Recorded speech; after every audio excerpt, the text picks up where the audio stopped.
Hello and welcome to ATFX's ECB rate decision preview. My name's Nick Twardale, I'm the Chief Market Analyst.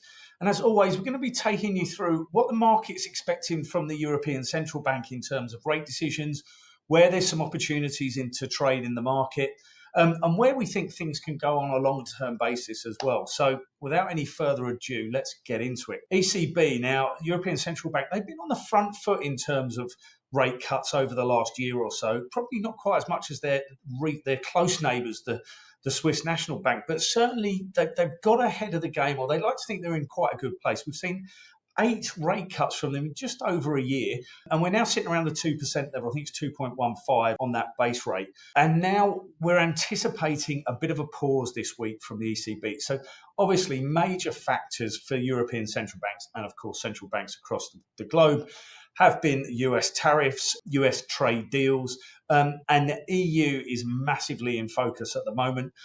Recent updates certainly even came on Friday from President Trump. He's kind of losing a bit of patience with the EU. He's preparing, according to his last updates, to put tariffs of 15 to 20% on the EU, which would not be good for business, let's be honest. I think most people were hoping for it to be pulled back to that 10% level. That's the threat at the moment, and that's what markets have got to deal with. And to a certain extent, the European Central Bank has as well. Inflation has been a bit of a concern, but that's pulled back really nicely to around the 2% level as well. But having said that, the September rate cuts are firmly priced in as well. So in conclusion, this week, we're firmly expecting the ECB to hold firm. If we do get a surprise, if we do get another cut, then expect the euro to come down fairly hard and fairly sharp, and it will come down low against the greenback. It will come and it will come probably against the sterling and yen as well. And we'll look at those charts in a minute. So without any further ado, I will move us over to my charts just to have a quick look where there's some trading opportunity, and there does seem to be some good ones, especially on the longer term charts. So here we are. This is my euro daily chart, and as I said, the euro is positioned very nicely for a decent move if we get a surprise, or if we just get a little bit of change in rhetoric from ECB President Christine Lagarde, or from the statement that we get with the banks. As most of you will know, euro has risen very, very strongly from these lows down sub 103 to highs just above 118 since the start of the year, and like dead on, that's at the end of that January call. We've since drifted a little bit lower as the dollar's come back a little bit higher, certainly on stronger US data. So we're seeing just above 116 the figure here. As I said, highs just above 118 figure, so 200 points away. But this is a decent trend line support coming in on the dailies. And traders will look at these for these longer term trades. So as you can see, support coming here, recent low, just 115.55, and now that trend line support, and we're a couple of days away from this meeting as well. It's probably going to be about 115.70. We're only 50 points away from that. So if we did get the surprise cut and the ECB wanted to get ahead of the game, a break here would open the way for a nice move down, probably a few big figures over the next few days and over next weekend. We're looking sort of for these consolidation levels around about 114, and then this low stands out nicely, doesn't it? Low of 112.09. So that really could be a possibility, especially if we get the surprise cut. Now, if we get signs that they're concerned about inflation, and this would come from the rhetoric, we could see a move back to the top side.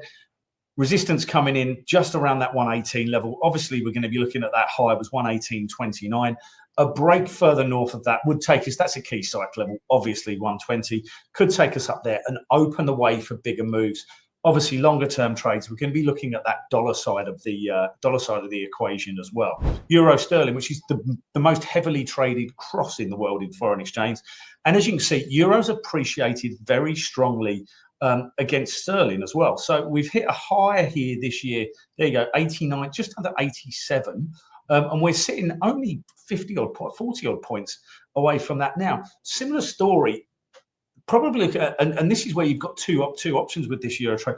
If we do get a surprise sort of more hawkish leaning, or certainly less dovish, we could see these levels explored very quickly, and a break there would then take us north to explore these highs that are 87.37, so not too far away, and opens a way for a much bigger move topside.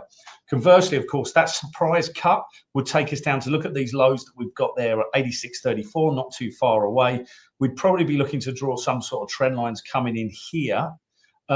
and you've got support coming on these levels. A break firmly beneath here would open ways all the way back to this 200-day moving average around about 84. So plenty of trading opportunities on the back of this. And once again, these are daily charts. We're looking for longer term trading opportunities. Euro yen sitting near these all-time highs. We've got a lot going on with the yen at the moment because we've just had Japanese elections. Some people calling for weaker yen because we've got so much uncertainty with the new Japanese government. Do we get a double whammy in the euro yen? Once again, most of us older campaigners like myself would be looking for a break trade. Here's the recent high, 173.24. We're only at where are we now? 172.50. It's not far away, especially for euro yen. So if we got a combination of that yen selling because of the uncertainty in Japan, plus a less dovish ECB, which could maybe pull back rate cut expectations in September, a break of these levels could take us higher. We'd certainly be seeing 174. As you can see, we haven't seen levels all the way back to this high here, 175.42, north of that level, and it opens the way for much bigger moves. It would take longer to get there, but certainly a potential. Personally, I'm feeling that they're going to stay a little bit more dovish, and there could even be the chance of that surprise cut. I'll bring this just into a little bit more focus for us.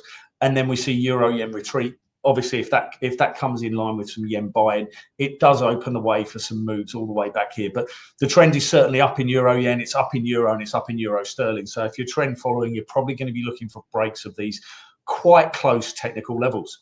So there we go. ECB, keep an eye out for what they're looking at in inflation, in terms of jobs. Keep an eye on how they're looking at the global uncertainty that we're getting from tariffs. Any indications there, we could see some sharp moves in both the euro and these euro crosses that we've looked at. Thanks very much for joining in. As always, please subscribe to our channel if you haven't already, and we'll keep you up to date on everything that's going on in the market. Anything you need from us at ATFX, please let us know. Thank you.